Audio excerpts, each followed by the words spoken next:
especially at Gettysburg, and I don't think we could ever imagine what a battle of this nature would have been like. The Civil War is so bloody because it's a very sad case of the tactics, the fighting styles of the era had not caught up to the advancements in weapons technology. Civil War is one of the first modern wars in history because both sides are predominantly using rifled weapons, which can be fired a lot more further and accurately than their predecessors, smoothbore weapons. So the tactics they're using are meant for these inaccurate weapons. A smoothbore musket that a typical infantryman might have been carrying before the Civil War, and some still even during the Civil War, they're typically accurate about 50 to 60 yards.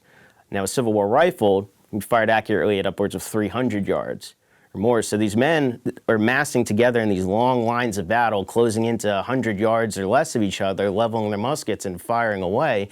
At that distance with a rifle, you're not going to miss. But the idea was to make up for the inaccuracy of those smoothbore weapons by massing firepower. And also, people that come here to Gettysburg, you go around the battlefield, it's very peaceful today. You don't think of, the sights and sounds that these men would have been experiencing, the absolute chaos. The battlefield itself would have been covered in smoke. So visibility is at a bare minimum for both sides since these weapons are using black powder. Eventually, these sides are going to realize that these linear style tactics that they're using, they're just not working out anymore. The casualty lists are growing and growing, and neither side really has anything to show for it. So come 1864, the year after Gettysburg, we'll see the advent of trench warfare here in North America. Men start to realize they have a lot better chance of surviving if they put a mound of dirt in between them and an enemy projectile. So the trench warfare you might imagine when you're thinking of World War I, it actually begins here in the United States in 1864. One of the finds was a .58 caliber ball for a Springfield rifle, which were predominantly used by Union soldiers, but it's not to say that Confederates, weren't equipped with some of these here as well, because they could have just picked them up on the battlefield. Then also, a piece of buckshot was found. Now, it's very possible that buckshot could have belonged to a Civil War soldier here. There were men who actually did fire buck and ball, usually .69 caliber smoothbore muskets. So when that buck and ball is loaded, it is extremely deadly at close range. And I know for a fact that there was one New Jersey unit here fighting up on Cemetery Ridge known as the Buck and Ball Unit. And on July 3rd, as they're waiting to repulse this massive Confederate assault, they're waiting until the enemy closes in to only several dozen yards before they let loose just a massive volley. So buckshot itself, even though most armies are using rifled weapons, these smoothbore weapons are still deadly in their own right. A buck and ball, these men would have loaded essentially a musket ball, .69 caliber, so very large, and then they also would have loaded usually 3 rounds of buckshot or so, but sometimes more if they were looking to do some deadly work. And buckshot is usually found in shotguns. So that's why at close range that is extremely devastating, because not only are you getting hit by that large musket ball, but also those little pellets too.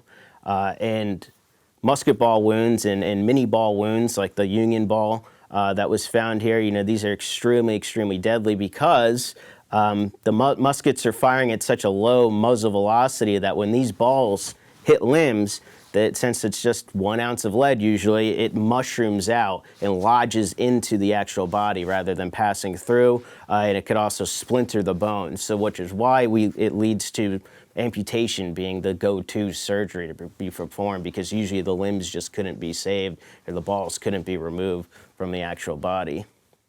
But that's mainly just the small arms when we're talking about weapons, the infantrymen. Well, what about the big guns, the artillery? Okay, there's about 650 cannons here between both armies at the Battle of Gettysburg, and it's estimated that over 55,000 rounds of artillery ammunition are expended. So typical Civil War artillery, you do have, just like the small arms and muskets, you have rifled cannon here as well. They're made of iron. So if you're on the battlefield today, it's about over 300 guns that are in position on the battlefield within the park boundaries. The black ones are the iron guns, they are the rifled. And if you were to just aim one of those pieces away and to just fire it without worrying about what you're actually trying to hit, you can shoot it upwards of 3 miles. Thing is, talked about the black powder smoke that these weapons are using, visibility is at a bare minimum. So your effective range of those weapons might only be about a half mile to a mile because that's all you can see. But at that range, these guns are extremely, extremely deadly. and you have those black ones, and then the green ones on the battlefield today would have been bronze at the time. They've oxidized over time, but those are smoothbore guns. And they're firing, even though there's no rifling on the inside of the barrel, they're usually firing a much larger projectile. So extremely deadlier in their own right, especially at those close ranges. These guns are firing 3 different types of ammunition. You had solid shot, which for the iron rifle pieces, it would have just been like a solid elongated projectile, essentially like a big bullet. And then for the smoothbore guns, it would have been a solid iron ball. The second type they're using is exploding shell.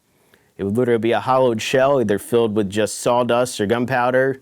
Sometimes you would have had, musket balls or what else thrown into it, anything that you can find up in the factory floor. But these projectiles would have had fuses jammed into them, and the gunners would have actually cut these fuses to time out in seconds how long they wanted these projectiles to be flying through the air before they exploded. And the idea was to have them burst in the air to send those shell fragments raining down on masses of men. And if that didn't work, they also had percussion fuses, so they would explode on impact with the ground. Now, the last type of ammunition that they are firing, it's close range. It's known as canister. It's just a big tin can filled with about 2 dozen iron balls that are 1 inch in diameter. It essentially turns those cannons into giant shotguns. So when that tin can exits the muzzle, it rips apart, sending those balls flying out in every direction.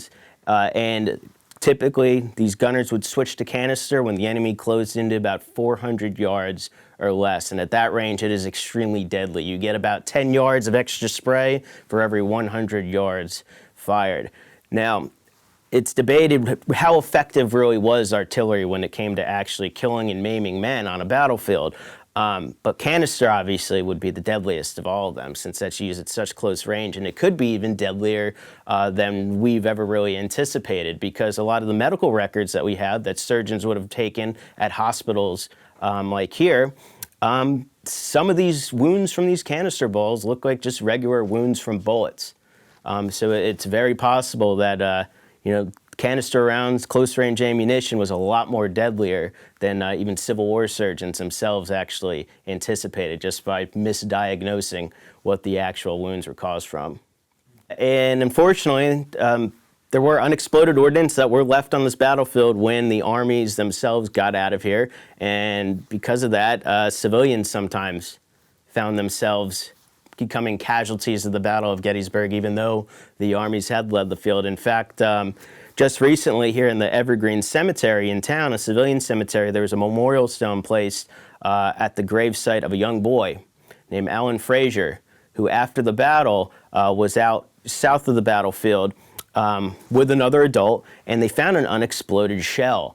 And this man he was with started banging away on it to try to defuse it himself, and it actually blew up in his hands, mangled his hands, and then sent shell fragments and almost, well, let's just say it killed young Alan Frazier. So civilians too, not knowing how to properly handle these unexploded ordnances in the wake of the battle, did find themselves becoming casualties as well.